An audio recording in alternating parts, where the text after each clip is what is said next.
मालिक दोनों पुलों के बीच में गाड़ी फंसी पड़ी है यार। क्या मतलब? देख तो लिया करो यार। अबे यार ये फिर आ गया।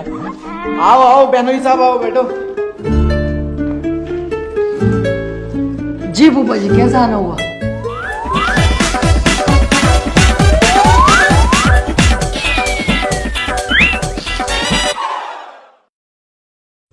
वेलकम टू द इश्क मोहल्ला और यहाँ है सब कुछ। कैसी है भाभी जी? अब कुछ अच्छा सा लग रहा है, अब आप आ गए तो।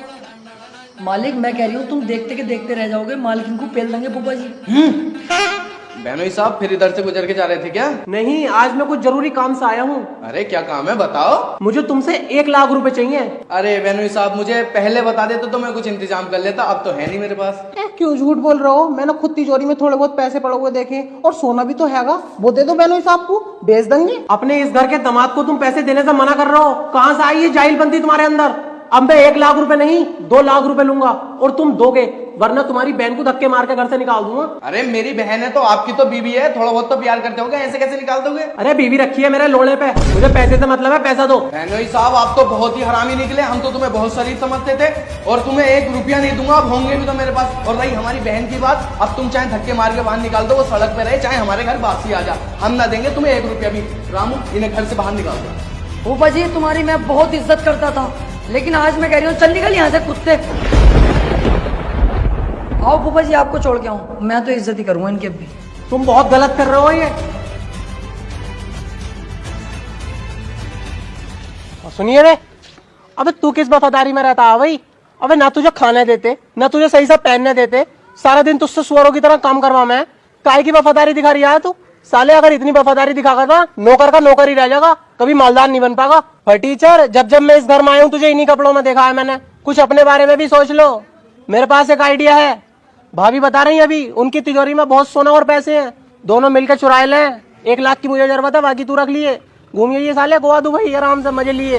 वाह फूफा जी वाह, मैं ये तो जानता था कि तुम नंबर 1 से जलील आदमी हो, लेकिन मुझे फूफा जी इतना नहीं पता था कि इस हद तक तुम गिर जाओगे, अपनी ससुराल में चोरी करवाओगे। वाह कितने बेहतरीन आदमी निकले फूफा जी तुम तो।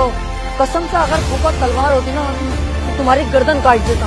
अरे मैं फटीचर हूँ, मैं गरीब हूँ, मैं खुश हूँ, मैं चोरी नहीं करूंगा, मैं अपनी गरीबी में खुश हूँ, जैसा भी हूँ खुश हूँ।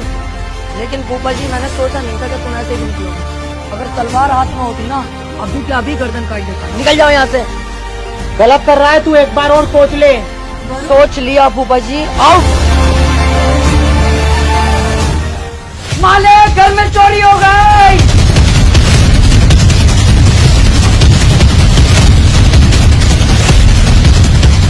हाय भैया मेरे सारे जेवर चले गए।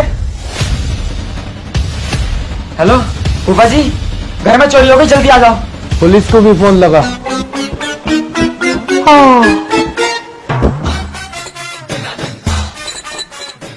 कहाँ में चोरी?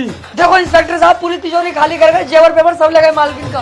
ओ तू कहते चुप खड़ा है बे, तो इसका मतलब तू ही है चोर।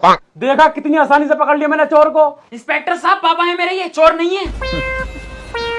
तो मैं अभी पता लगा लेता हूँ कौन है चोर। इंस्पेक्टर साहब अब तुम नहीं मैं दिखाऊंगा कौन है चोर। ऐ नहीं देखो, ये है सीसीटीवी कैमरा जो मैंने पूरे परिवार से छुपा के लगाया था, इसके बारे में किसी को नहीं पता था, ये बताएगा सच।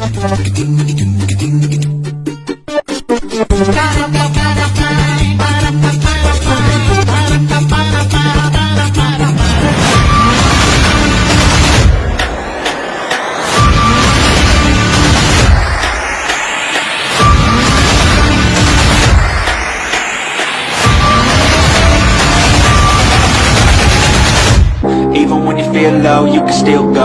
Even when you feel slow, you can still go. Even